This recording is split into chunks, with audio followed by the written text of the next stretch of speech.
नमस्कार दोस्तों, स्वागत है आपका विक्की विद्या के सीटेट साइंस 20 डे चैलेंज के डे 3 में। डे 1 में हमने फूड एंड न्यूट्रिशन किया, डे 2 में विटामिन और डेफिशिएंसी डिजीज किया और आज हम पहुंच गए साइंस के एक बहुत इम्पोर्टेंट हिस्से पर, ह्यूमन बॉडी यानी कि मानव शरीर। आज के क्वेश्चन में सिर्फ यह नहीं पूछा जाएगा कि हार्ट कहाँ है या लंग्स क्या करते हैं। सीटेट आपको blood vessels, respiration, digestion, excretion, organs के फंक्शन और क्लासरूम पेडागोजी को जोड़कर क्वेश्चन दे सकता है। इसलिए आज भी हमारा रूल्स वही रहेगा। पीवाक्यूज करेंगे, उसका थिंकिंग करेंगे, आंसर करेंगे, ऑप्शन को एनालाइज करेंगे, कॉन्सेप्ट को सीखेंगे और फिर सीटेट का जो ट्रैप है उसे भी देखेंगे। और एक बात और, जहाँ प्रैक्टिस क्वेश्चन होगा उसे साफ साफ बताया जाएगा और जहाँ पीवाक्यूज होगा वहाँ सोर्स दिया हो जाएगा। चलिए क्वेश्चन नंबर 1, पहला क्वेश्चन पे आते हैं। नीचे ब्लड सेल्स की कुछ विशेषताएं दी गई है। नीचे ब्लड सेल्स की कुछ विशेषताएं दी गई है। ऑप्शन में है ए डिस्क शेप, बी शेप बदल सकते हैं, सी है ब्लड क्लॉटिंग। इनके लिए सही पहचान क्या हो सकता है, चलिए बताइए। यह क्वेश्चन सीटेट पेपर 2 के 19 जनवरी को जो हुआ है उसमें पूछा गया है। डिस्क शेप कौन सा होता है? सबसे पहले तो 2 ऑप्शन यहाँ से कट जाएगा, WBC होता ही नहीं है WA में, तो बचा 2 RBC, यानी कि डिस्क शेप में कौन सा होता है, देखिए RBC। उसके बाद बी में क्या आएगा कि जो शेप बदलते हैं, तो शेप कौन सा बदलते हैं, यानी यहाँ पे आ जाएगा WBC।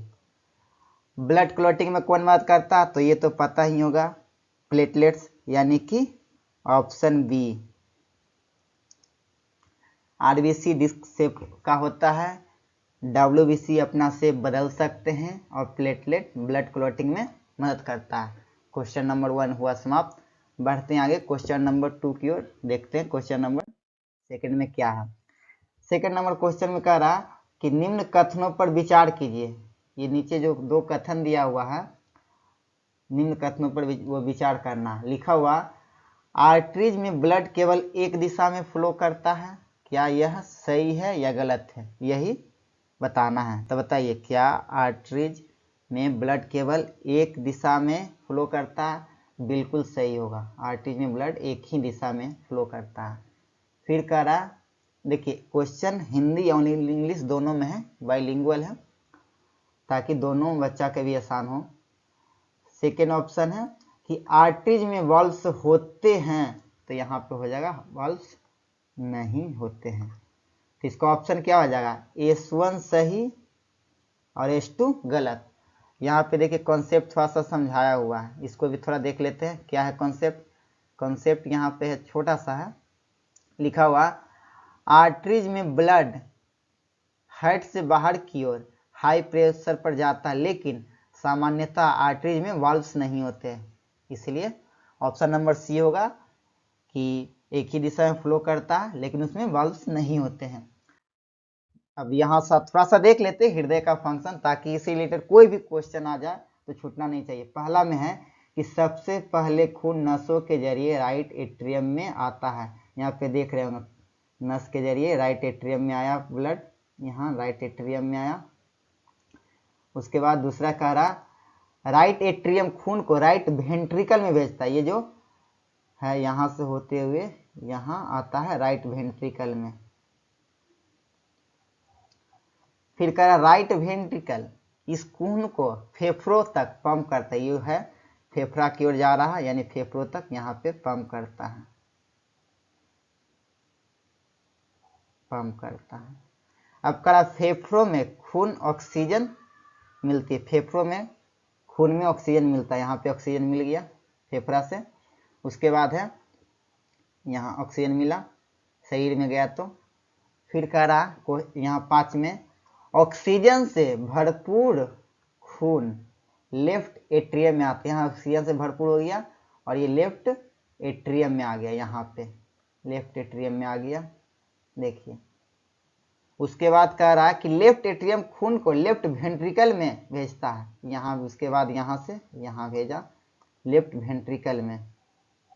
नेक्स्ट कह रहा कि लेफ्ट वेंट्रिकल खून को शरीर में पंप करता है, फिर यही आ गया शरीर में पंप करता है। यह प्रक्रिया लगातार चलती रहती है, बहुत इजी है एकदम। फिर से देखते हैं एक बार। सबसे पहले खून नसों के जरिए राइट एट्रियम में आया, इधर से आ गया यहाँ। राइट एट्रियम खून को राइट वेंट्रिकल में भेजता है, यहाँ भेजा।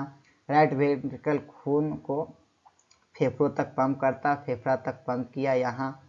उसके बाद बोला फेफड़ों में खून में ऑक्सीजन मिलती है, यहाँ पे ऑक्सीजन मिला, ऑक्सीजन मिला। अब बता रहा कि ऑक्सीजन से भरपूर खून लेफ्ट एट्रियम में आता है, यहाँ से अंदर अंदर गया, यहाँ से देखिए लेफ्ट एट्रियम में आया, यहाँ पे देख रहे होंगे लेफ्ट एट्रियम में आया। लेफ्ट एट्रियम खून को लेफ्ट वेंट्रिकल में भेजता है, फिर यहाँ से यहाँ आ गया। अब कह रहा लेफ्ट वेंट्रिकल खून को शरीर में पंप करता, फिर यहाँ से शरीर में आ गया। यह प्रक्रिया लगातार चलती रहती, यानी कि हृदय एक पंप की तरह काम करता है जो खून को फेफड़ों तक ऑक्सीजन के लिए और पूरे शरीर तक पोषक तत्व और ऑक्सीजन पहुंचाता है। देख लिए हृदय आखिर काम कैसे करता है जो। नेक्स्ट क्वेश्चन आगे बढ़ते, question number three. Question number 3 में कह रहा कि निम्न में से सही स्टेटमेंट कौन सा है, यानी कौन सा स्टेटमेंट है जो कि सही है। कह रहा सभी artery oxygen rich blood carry करते हैं, गलत। जैसा ही ऑल आ गया सबसे पहले तो दो वैसा ही ऑप्शन खत्म हो गया, ऑल का नाम ही नहीं है। अब कह रहा पुल्मोनरी आर्टरी ब्लड को हार्ट से लंग तक लेके जाता, हाँ अभी जस्ट थोड़ा देर पहले हम लोग पढ़े थे, यानी कि ऑप्शन नंबर सी हो जाएगा। कह रहा पुल्मोनरी वेन इम्प्योर ब्लड को हार्ट से लंग तक ले जाता, तो ये भी नहीं, यानी कि ऑप्शन नंबर सी हो जाएगा। यहाँ पे लिखा हुआ देखिए कॉन्सेप्ट कि पुल्मोनरी आर्टरी डीऑक्सीनेटेड ब्लड को हार्ट से लंग्स तक लेके जाता है, और पुल्मोनरी वेन जो होता है जो डीऑक्सीनेटेड ब्लड को लंग से हार्ट की ओर लेके जाता है। ठीक है, क्लियर हो गया। जैसा ही ऑल आया यहाँ पे सबसे पहले दो ऑप्शन ऐसा ही खत्म है कि ऑल का कोई चक्कर ही नहीं है, पुल्मोनरी आर्टरी ब्लड को हार्ट तक ले जाता है। चलिए आगे बढ़ते हैं, क्वेश्चन नंबर 4 देखिए। क्वेश्चन नंबर 4 में क्या कहता है, क्वेश्चन नंबर 4 में कहता है ए ऐसे ब्लड वेसल्स है, यानी ए यहाँ पे क्वेश्चन मार्क ए क्या, जो शरीर के विभिन्न भागों से ब्लड को हार्ट तक ले जाता। अभी अभी हम पढ़े थे, यह ब्लड बी से रिच होता है, यानी कि जो ब्लड होगा ये वो बी से रिच होगा। इन वेसल्स की वाल्व सी होती है, और ये जो वेसल्स उसका वाल्व सी होगा, क्या आएगा चलिए बताइए। देखिए सबसे पहले ब्लड वेसल कहाँ होते हैं, वेन में, कहाँ, वेन में, वेन में, जो शरीर के विभिन्न भागों में ब्लड को हार्ट तक लेके जाता हो गया। अब कह रहा यह ब्लड बी से रिच होता है, ठीक है, यानी यहाँ पे क्या आ जाएगा, ऑक्सीजन तो रिच हो गया, रिच हो तो ऑक्सीजन से रिच तो हो नहीं सकता। कार्बन डाइऑक्साइड देखिए यहाँ भी वेन से यहाँ भी वेन से, यानी ये दो तो पहले खत्म, आर्टरी का तो काम ही नहीं है। कार्बन डाइऑक्साइड यहाँ पे आ जाएगा CO2, यानी CO2 से रिच है कौन, यहाँ वेन ब्लड वेसल्स। अब करा इन वेसल्स की वाल्व सी होती है, यानी इन वेसल्स की वाल्व थीन होती है, यानी पतली होती है, तो ऑप्शन नंबर डी यहाँ पे लिखा हुआ है। वेन्स बॉडी से हार्ट जनरली डीऑक्सीनेटेड ब्लड को लेकर जाता है, यानी कंपेरेटिवली थीन वाल्व्स होते हैं। चलिए आगे बढ़ते हैं क्वेश्चन नंबर 5 की ओर।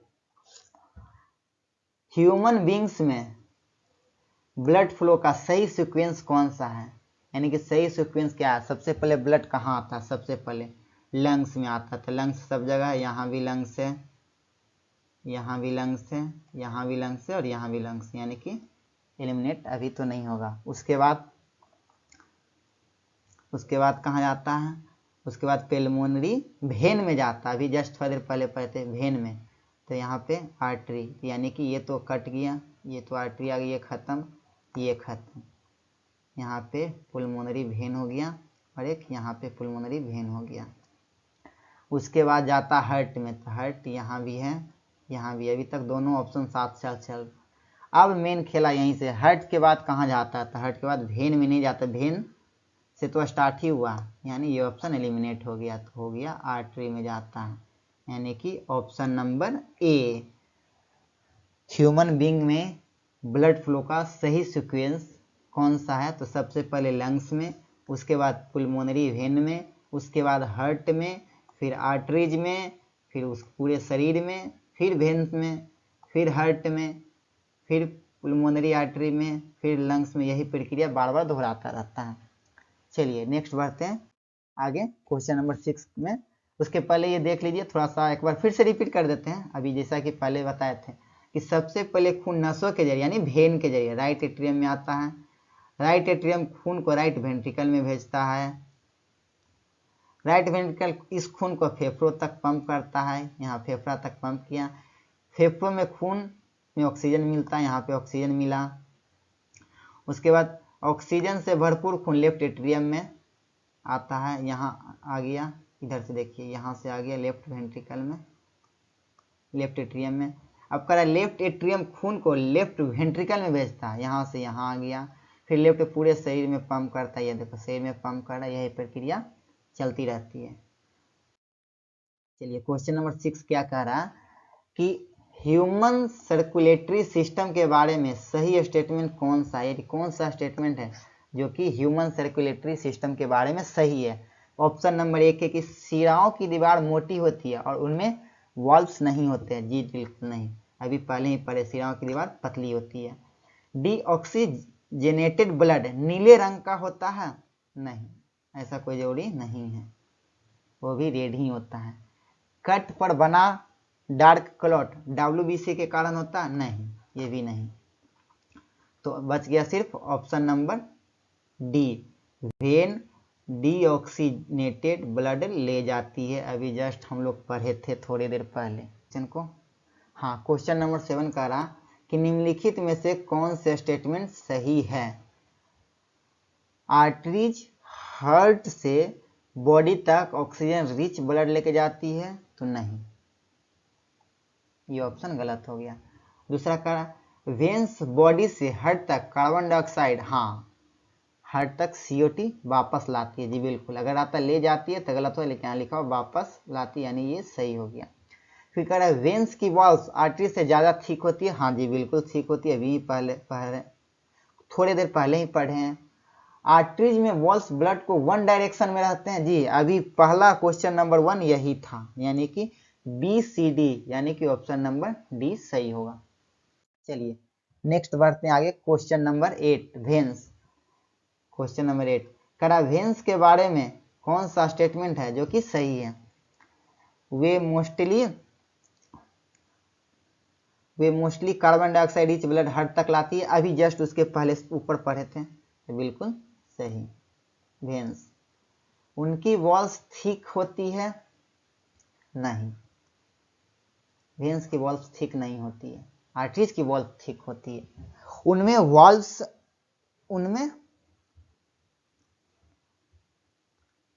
वाल्व्स होते हैं जो ब्लड को एक डायरेक्शन में फ्लो करते हैं, हाँ, अभी क्वेश्चन नंबर 7 में ही देखे थे, यानी ये भी सही है। वे स्किन के नीचे कंपैरेटिवली सुपरफिशियल दिखाई देते हैं, हाँ, आप लोग नस में देखे होंगे स्किन के जस्ट नीचे होता है। चलिए यानी कि A, C और D, यानी कि ऑप्शन नंबर B। चलिए नेक्स्ट बढ़ते हैं आगे क्वेश्चन नंबर 9। क्वेश्चन नंबर 9 में कह रहा है कि ह्यूमन बींग्स में इनहेलेशन के दौरान क्या होता है। जब हम कुछ इनहेलेशन करते हैं यानी इनहेल करते हैं तो उसके दौरान होता क्या है। चलिए ऑप्शन नंबर ये है, एयर अंदर जाती है, हाँ, 2 ऑप्शन तो यहीं पे खत्म हो गया। एयर बाहर जाती है, बिल्कुल नहीं, बाहर तो जाएगा नहीं, 2 ऑप्शन यहाँ पे एलिमिनेट हो गया। अब कह रहा है एयर अंदर जाती है, तो हाँ यहाँ भी सही है, यहाँ भी सही जाती है। हम लोग सांस लेते हैं, देखिए सांस लीजिए, एयर अंदर गया, हाँ। उसके बाद कह रहा है रिप्स अंदर जाती है, नहीं, जब हम सांस लेते हैं रिप्स बाहर की ओर आती है, यानी ये भी ऑप्शन खत्म हो गया। बच गया ऑप्शन नंबर डी, जब हम सांस लेते हैं तो हवा अंदर जाती है, रिप्स जो होता है, रिप्स पसलियाँ, वो बाहर की ओर जाती है, और डायफ्राम होता है वो नीचे की ओर जाती है। चलिए आगे देखते हैं। Next question number 10। Question number 10 में क्या कह रहा कि जब मनुष्य रेस्पिरेशन के दौरान ऑक्सीजन इनहेल करता है तब निम्न में से कौन सी मूवमेंट नहीं होती है। कौन सा मूवमेंट है भी नहीं होता कब रेस्पिरेशन यानी सांस के दौरान ऑक्सीजन इनहेल करता है, जो ऑक्सीजन हम लोग अंदर लेते हैं, तो कौन सा मूवमेंट है जो कि नहीं होता है। कह रहा एयर नोस्ट्रल से अंदर जाती है, नहीं ये तो होगा ही नहीं। रिप्स बाहर की ओर मूव करते हैं, नहीं अभी थोड़ी देर पहले पढ़े, पिछले क्वेश्चन में पढ़े थे। फिर कह रहा डायफ्राम ऊपर की ओर मूव करते हैं, हाँ जब सांस लेते हैं तो ऊपर की ओर मूव करते हैं, ये हो जाएगा सही। लंग्स एक्सपेंड करते, नहीं ये भी नहीं, यानी कि ऑप्शन नंबर सी डायफ्राम ऊपर की ओर मूव करते कब, जब हम लोग ऑक्सीजन इनहेल करते हैं। ये यहाँ पे लिखा हुआ नहीं होती है, यानी कि ये सब सही है। डायफ्राम ऊपर की ओर मूव नहीं करती है, अभी हम लोग पढ़े थे नीचे की ओर मूव करती है। एयर नोस्ट्रल से अंदर जाती है, रिप्स बाहर की ओर मूव करते, नहीं अंदर की ओर मूव करते हैं। डायफ्राम ऊपर की ओर मूव करते, नहीं नीचे की ओर मूव करते हैं, यानी कि ये मूवमेंट नहीं होती है। आगे बढ़ेंगे क्वेश्चन नंबर 11। 11 में कह रहा कि सही मैचिंग कीजिए।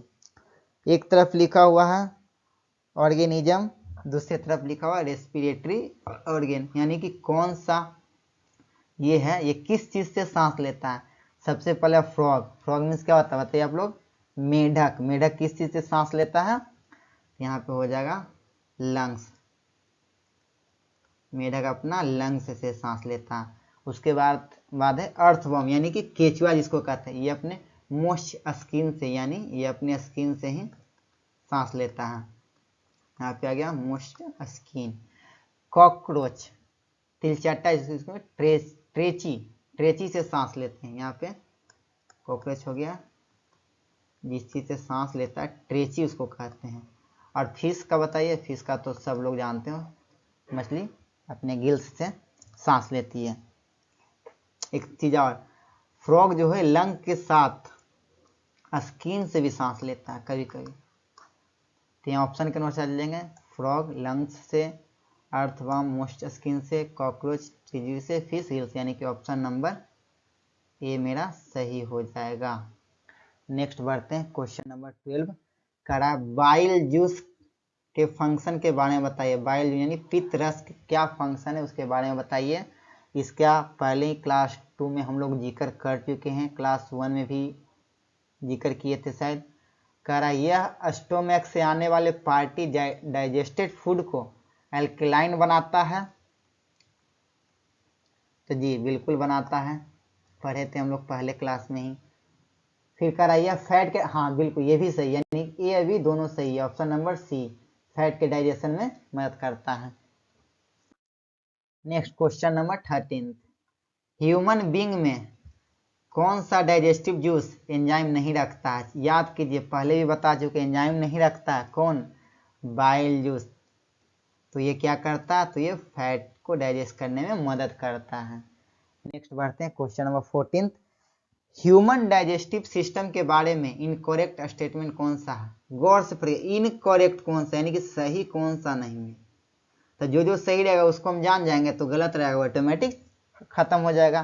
क्या ऑप्शन नंबर पढ़िए, ऑप्शन नंबर क्या है। पहला कि स्मॉल इंटेस्टाइन हाईली क्वाइल्ड होते हैं और उसमें बिली होते हैं, जी बिल्कुल बिली होते हैं, ये भी सही है। करा लीवर गॉल ब्लाडर द्वारा सेक्रेट बाइल रिसीव, नहीं यही तो गलत हो, यही तो इनकरेक्ट स्टेटमेंट हो गया, यानी कि ऑप्शन नंबर बी सही हो गया। आगे देख लेते क्या है। लार्ज इंटेस्टाइन स्मॉल इंटेस्टाइन से वाइडर और शॉर्टर होता है, हाँ ये भी सही है। डाइजेस्टिव वेस्ट रेक्टम से कलेक्ट होकर एनएस से बाहर जाती है, हाँ ये भी सही है, और ये भी सही, यानी कि जो गलत है वो बताना था, गलत है ऑप्शन नंबर बी। नेक्स्ट बढ़ते हैं आगे क्वेश्चन नंबर 15। क्या है, पहचानिए, क्या पहचानना भाई। और यहाँ पे है ह्यूमन बॉडी की लार्जेस्ट ग्लैंड कौन सा होती है, चलिए बताइए ह्यूमन बॉडी की सबसे लार्जेस्ट ग्लैंड कौन सा होता है। आप लोग पहले ही पढ़े होंगे साइंस में, सबसे हो गया लीवर। फिर करा बाइल जूस को स्टोर करता है। कौन स्टोर करता है? अभी थोड़ी देर पहले पढ़े थे, गॉल ब्लाडर। Gall bladder. फिर है स्टार्च को सिंपल शुगर में तोड़ता है। याद कीजिए पहला क्लास में ही हम लोग बताए थे, क्या हो जाएगा? Saliva. Blood sugar level control करने में कौन मदद करता है? यहाँ हो जाएगा, इसका क्या क्या है? पेनक्रियाज, यानी कि option number C. Human body का सबसे लार्जेस्ट ग्लैंड कौन सा है? लीवर, यानी कि लीवर हो गया। बाइल जूस को स्टोर करता है, कौन स्टोर करता है? तो गॉल ब्लाडर। स्टार्च को सिंपल शुगर में कौन तोड़ता है? तो सलाइवा।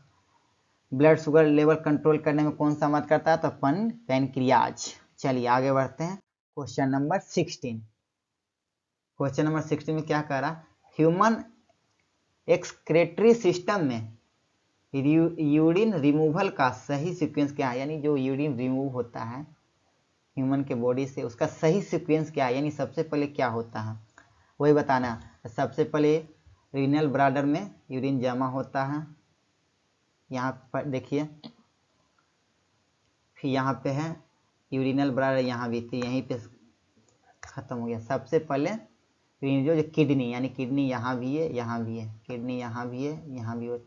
सेकेंड है, फिर कह रहा है यूरिनल ब्लैडर, नहीं इसमें तो होता है नहीं। उसके बाद आता है किडनी, किडनी के बाद आता है यूरेटर में, उसके बाद यूरिनरी ब्लाडर में आता है, उसके बाद यूरेथ्रा के सहारे बाहर निकल जाते हैं, यानी कि ऑप्शन नंबर सी। चलिए आगे बढ़ते हैं। क्वेश्चन नंबर 7 जो कि डायलिसिस से रिलेटेड है। हर टॉपिक से रिलेटेड एक क्वेश्चन रखा गया है, ये डायलिसिस से रिलेटेड है कि डायलिसिस ह्यूमन बॉडी के किस फंक्शन से संबंधित है, यानी डायलिसिस कब किया जाता है, किस बॉडी के किस फंक्शन के लिए किया जाता है, बताइए। ये भी बहुत ईजी है। सर्कुलेशन के लिए नहीं, रिप्रोडक्शन के लिए नहीं, रेस्पिरेशन के लिए, एक्सक्रिएशन के लिए, यानी एक्सक्रिएशन, ये हो जाएगा एक्सक्रिएशन के लिए। क्यों? देखिए यहाँ पे एक छोटा सा कॉन्सेप्ट लिखा हुआ, क्यों। क्यों का जवाब भी जरूरी है। क्यों? डायलिसिस किडनी के फिल्टरिंग फंक्शन को सपोर्ट करता है। जब किडनी पर्याप्त रूप से वेस्ट फिल्टर नहीं कर पाती, यानी किडनी का काम है फिल्ट्रेशन करना, और यह सही से फिल्टर नहीं कर पाता, वेस्ट को नहीं निकल पाता, तब एक्सक्रिएशन किया जाता है, बॉडी में डायलिसिस किया जाता है एक्सक्रिएशन के चलते। चलिए आगे बढ़ते हैं। Question number 18। ह्यूमन स्केलेटन का प्रमुख कार्य कौन सा है? अब स्केलेटन से रिलेटेड भी आ गया, ह्यूमन बॉडी पढ़ ही रहे तो स्केलेटन से भी एक क्वेश्चन जरूर पूछता है। ये PBIQ में नहीं आया हुआ, लेकिन एक क्वेश्चन पूछता है एकदम, बिल्कुल ध्यान रखिएगा। कह रहा ह्यूमन बॉडी कौन सा प्रमुख कार्य कौन सा नहीं है? ये जो पकड़ लिया, ये जिसको आप पकड़ लिए, ये चीज को पकड़ लिए, समझिए कि आपका काम हो गया, क्योंकि यही हमेशा मिस्टेक करता, नहीं जल्दबाजी में एग्जाम हॉल के अंदर ये नहीं पता चलता, सिर्फ डायरेक्ट पढ़ा ह्यूमन स्केलेटन सिस्टम प्रमुख कार्य है, तो बस कार्य खोजना शुरू कर दिए। नहीं, बॉडी को शेप देना, ये बिल्कुल इसका काम है, बॉडी को शेप देना स्केलेटन का, इसका एकदम 100% काम है कि बॉडी को शेप देना। उसके बाद क्या है? इंटरनल ऑर्गेन्स की प्रोटेक्शन करना, एकदम आँख मूंद के भी एकदम सही, एकदम प्रोटेक्शन देता है इंटरनल ऑर्गेन से, जो भी हमारे अंदर आंतरी पचरी है, सब स्केलेटन सिस्टम उसको बचा के रखा है, सेफ करके रखा है, वरना एक दा कोई मारता आंतरी बाहर आ जाता है, हड्डी बचा लेता है। फिर करा ब्लड वेसल्स फॉर्मेशन में भूमिका, हाँ ब्लड को वेसल्स में फॉर्मेशन में भी हेल्प करता है, ये भी सही है। अब करा ब्लड का केमिकल, नहीं यही तो ऑप्शन था पकड़ना, फूड का, सॉरी ब्लड बोल दिए, फूड का केमिकल डाइजेशन करना इसका कार्य है ही नहीं। चलिए तो ऑप्शन नंबर डी होगा सही। आगे बढ़ते हैं। क्वेश्चन नंबर 19 देखिए, क्वेश्चन नंबर 19 में क्या कहता है हम लोग देखेंगे। क्वेश्चन नंबर 19 में क्या है? ह्यूमन बींग्स में कौन सी ग्लैंड 3 से अधिक हार्मोन सेक्रेट करती है? बताइए ह्यूमन बींग्स में कौन सी ग्लैंड है जो सबसे पहले देखिए, ग्लैंड कौन सा है? Pancreas, thyroid, adrenal, pituitary. कुछ कुछ याद आता, पिट्यूटरी यानी कि ऑप्शन नंबर डी, ये 3 से ज़्यादा हार्मोन्स को सीक्रेट करता है। इसको मास्टर ग्लैंड भी कहते हैं, इसको मास्टर ग्लैंड भी कहते हैं, क्योंकि यह कई हार्मोन्स को सीक्रेट करती है, एंडोक्राइन सिस्टम के कई फंक्शन को रेगुलेट करती है। तो इसका हो जाएगा ऑप्शन नंबर डी, पिट्यूटरी ग्रंथि। नेक्स्ट एंड आखिरी क्वेश्चन, क्वेश्चन नंबर 20, जो पेनक्रियास से रिलेटेड है। कह रहा कि एक ह्यूमन बॉडी में इंडोक्राइन और एक्सोक्राइन दोनों ग्लैंड हैं। यह बी हार्मोन बनाता है जिसकी कमी से सी हो सकती है। ऐसी स्थिति में यूरिन में डी पाया जा सकता है। इसका एक्सोक्राइन फंक्शन ई में मदद करता है। एकदम आराम से पढ़िए, क्वेश्चन देख के घबराना नहीं है, बहुत ही इजी क्वेश्चन, बस बढ़िया से उसको पढ़ना है। फिर से एक बार पढ़ते हैं, देखिए कह रहा एक ह्यूमन बॉडी में इंडोक्राइन एक्सोक्राइन दोनों है। तो सबसे पहले हम ऑप्शन में देखिए कौन सा है दोनों। पिट्यूटरी तो होगा नहीं, ओवरी होगा नहीं, पेनक्रियाज, यानी कि ये 2 ऑप्शन सही है।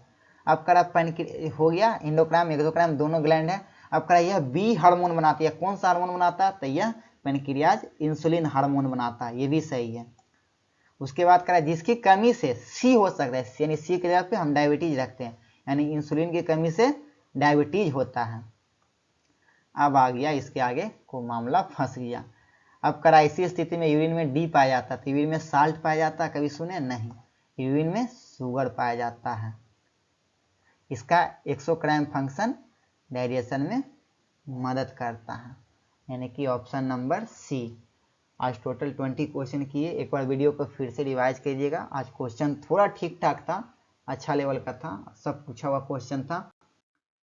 अब एक बार हम थोड़ा सा मास्टर रिवीजन कर लेते हैं एक बार, ताकि जो भी हम पढ़े हैं रिवाइज हो जाए, क्योंकि रिवीजन बहुत जरूरी है। हम चाहते हैं कोई भी चीज़ क्लास से बाहर नहीं जाए, सब क्लास में याद हो जाए, दोबारा क्लास देखने का जरूरत नहीं है। सिर्फ PYQ कर ही रहे हैं, प्रैक्टिस करना मॉक टेस्ट का। हार्ट का काम था पंप करना, ये भी सही है। आर्टरी जनरली हार्ट से बाहर होते हैं, ये भी सही है। वेंस जनरली हार्ट में ही होते हैं, ये भी सही है। पुलमोनरी आर्टरी डीऑक्सीनेटेड ब्लड लेके जाता है, ये भी सही है। ये पढ़ लिया। पुलमोनरी वेंस का काम क्या है? ऑक्सीजन ब्लड को, देखिए भेन आ गया, जैसे नस आ गया तो ऑक्सीजन रहित, ऑक्सीजन वाला ब्लड लेके जाएगा, लेकिन आर्टरी आ गया पुलमोनरी में ही तो ऑक्सीजन रहित। ये ऑक्सीजन सहित, ये ऑक्सीजन रहित।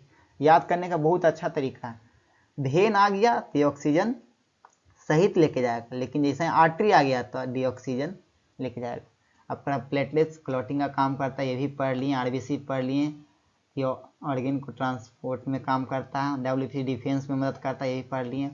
नेक्स्ट हम लोग पढ़े रेस्पिरेशन में क्या पढ़े? जब हम सांस लेते हैं तो रिब्स बाहर जाता है और डायफ्राम नीचे की ओर जाता है, और जब सांस छोड़ते हैं, छोड़ के देखिए तो इसमें रिब्स अंदर जाता है और डायफ्राम ऊपर की ओर आता है।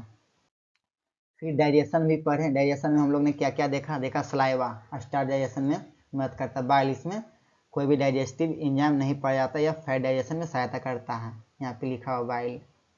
फिर है लीवर, ये बाइल को प्रोडक्शन करता है, उत्पाद करता है। बाइल यानी पित्त का को उत्पादन करता है। गॉल ब्लैडर में बाइल स्टोर होते हैं, यानी पित्त स्टोर कहाँ होता है? गॉल ब्लैडर में। पेनक्रियाज का क्या काम है?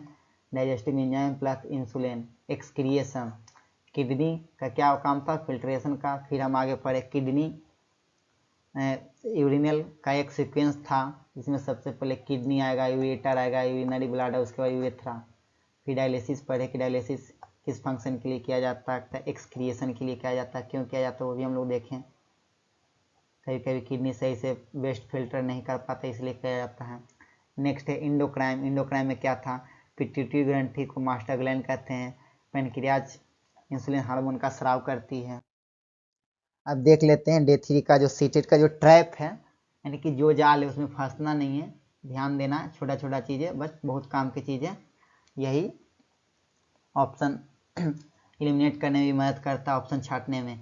करा पुलमोनरी आर्टरी ऑक्सीजन नहीं, अभी जस्ट पहले बताया, जैसा ही आर्टरी आ गया यानी कि डी ऑक्सीजनेटेड ब्लड लेके जाएगा, सही है। फिर क्या पुलमोनरी वेन है, वेन आ गया यानी कि ऑक्सीजनेटेड ब्लड, अभी थोड़ी देर पहले बताए थे। फिर कह रहा बाइल में एंजाइम होता है, नहीं बाइल में एंजाइम नहीं होता, यह फैट के डाइजेशन में मदद करता है।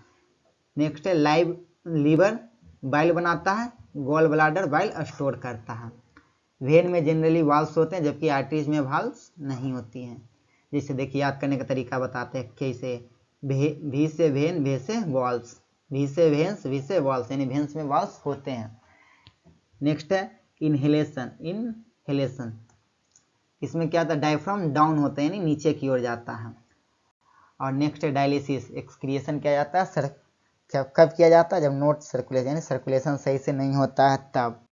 चलिए तो दोस्तों आज के सेशन में हमने ह्यूमन बॉडी को सिर्फ ऑर्गेन्स की लिस्ट की तरह नहीं पढ़ा, हमने पढ़ा blood, circulation, respiration, digestion, excretion और एंडोक्राइन सिस्टम को सीटेट के PYQ पैटर्न से समझा।